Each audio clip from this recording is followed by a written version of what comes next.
I felt like I wanted to go invisible, like I wanted to die, like something was wrong with me. That whole process of opening the heart, of learning to let go of resistance, gives fulfillment regardless of our life circumstances, which is really the perception of myself, but someone is aware of that as well.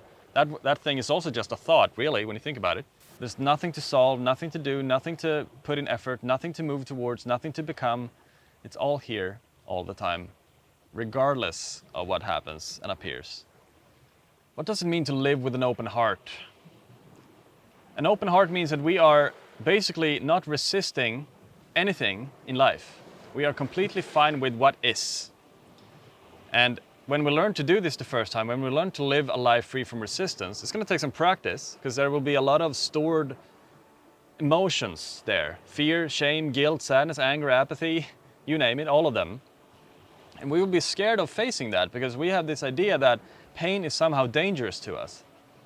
We have this idea that if I feel this pain, which we have accumulated all throughout our life, basically coming from childhood most of the time, we made a decision with ourselves then, and we made an agreement with ourselves that I will never allow myself to feel this pain ever again. Abandonment or rejection or any type of fear or shame or guilt. We said something stupid and everyone laughed, and we agreed then that I will never allow myself to feel this way ever again because I felt weak.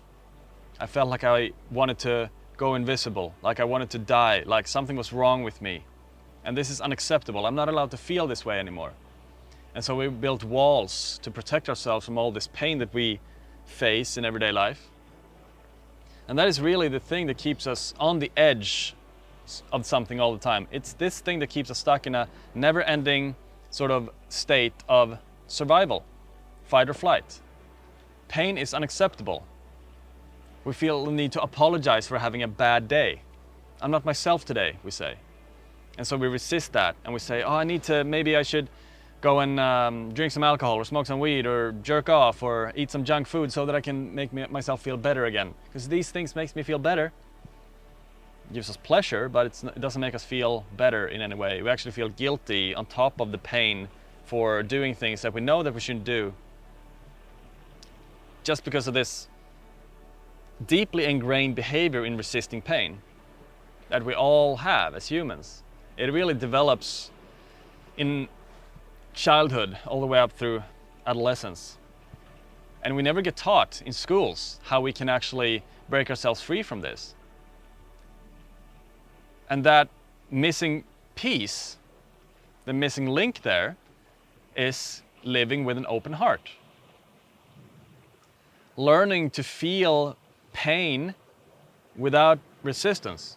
Learning to feel fear. Learning to say, or learning to ask ourselves, is this okay what I'm feeling? Is it okay to feel this way? Is it okay to feel fear? Is it okay to feel lust, which has been very shamed? Is it okay to feel any emotion? And most of us would say, no, it's not okay to be scared. It's not okay to feel lust. It's not okay to be guilty. Right? So we have that deeply ingrained in us that it's not okay to feel certain emotions. We might have gotten shamed when we were angry when we were kids, for example. Like, it's not okay to be angry in this household, so we create resistance to anger, and then we build up anger, and we become a nice guy or a people pleaser because of that.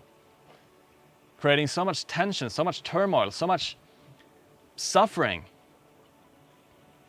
Especially in the solar plexus, we'll feel like we have a hot ball in the solar plexus, tense all the time, creating nervousness, creating fight or flight.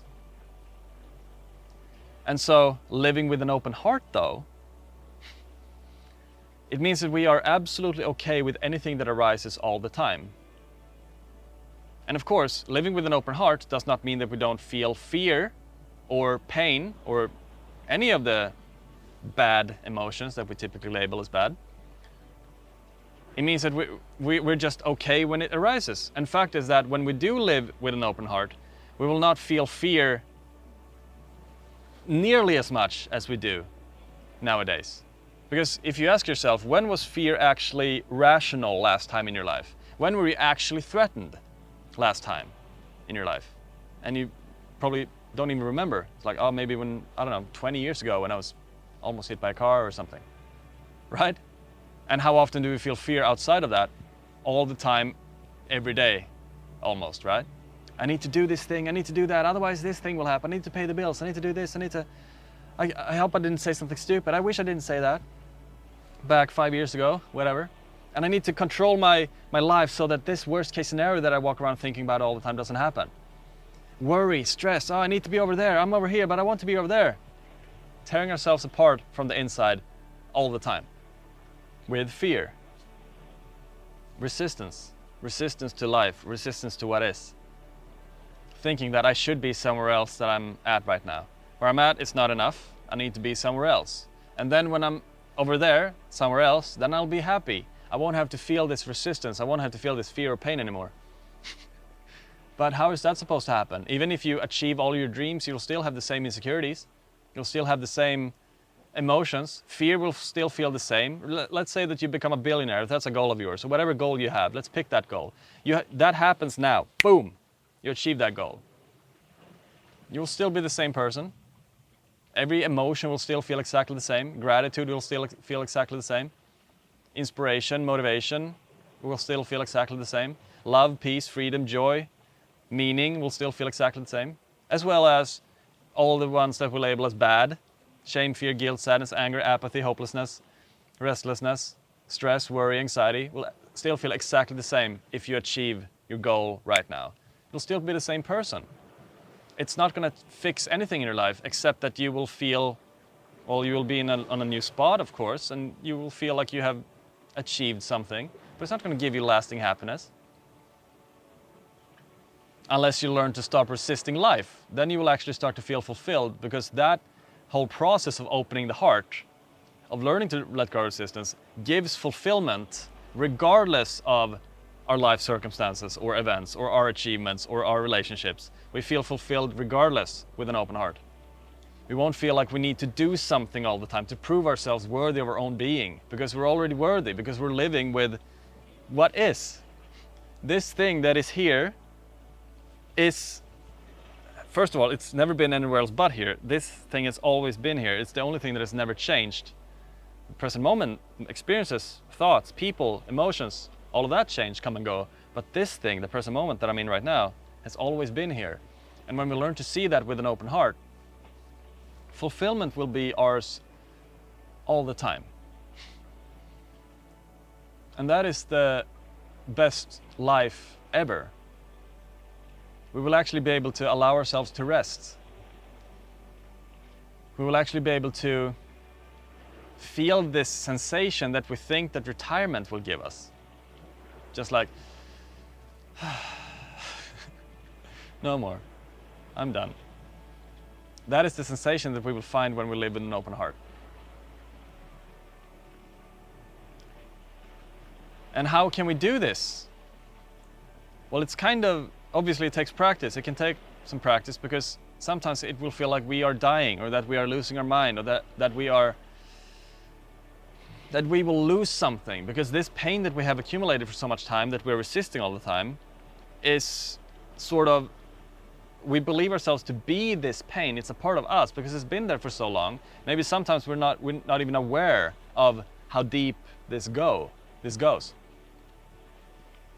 So to learn to live with an open heart is just sitting down, revisiting things that has been painful to us, and learning to be with that.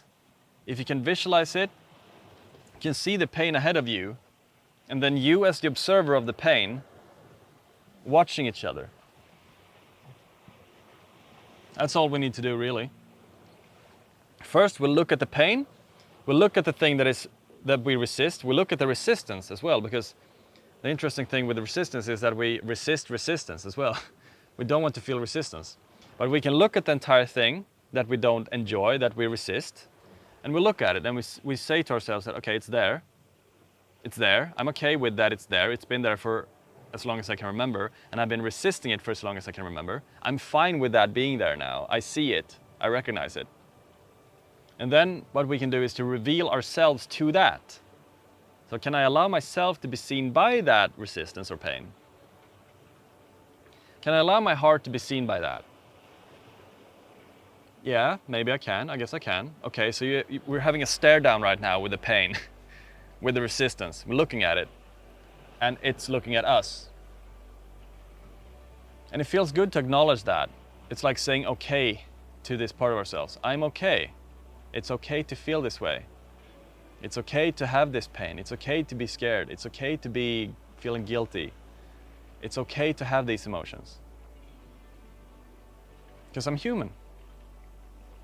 And when we do that, we can start to break that sort of massive resistance that is there. And we can even start investigating the space that might be inside the pain or between the pain and ourselves as the perceiver of the pain. There's something in between. You have the pain, you have the perceiver, which is us, and then you have something in between. What is that? What's that space? What is that doing there? What's happening inside that space? And recognizing that all of this happens inside of me.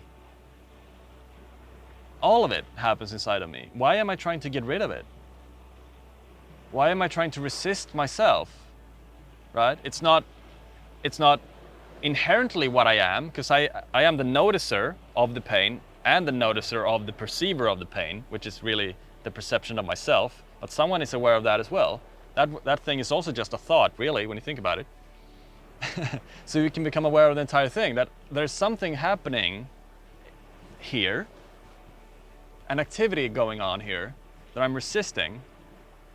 There's resistance even, and I'm not doing any of this. This just happens automatically. And maybe I can start to make it more lucid, more fluent, and I can start to see through that this activity that is happening here is nothing to do with me. It's just happening. It's just an occurrence that I don't want to happen. This can't happen. This is unacceptable. This activity happening right now, this thing in the present moment, this thing that is not okay. It's like that's what we're really doing. We're disagreeing with something that is happening. When you think about that, how crazy is that? We all walk around and do this all the time though. We resist life. We say to ourselves that this is not okay, and we create conditions on life. Life has to be according to my plan, and if it's not, then I will make the world know. I'll be angry. And if I really lose control, then I will be feeling panic.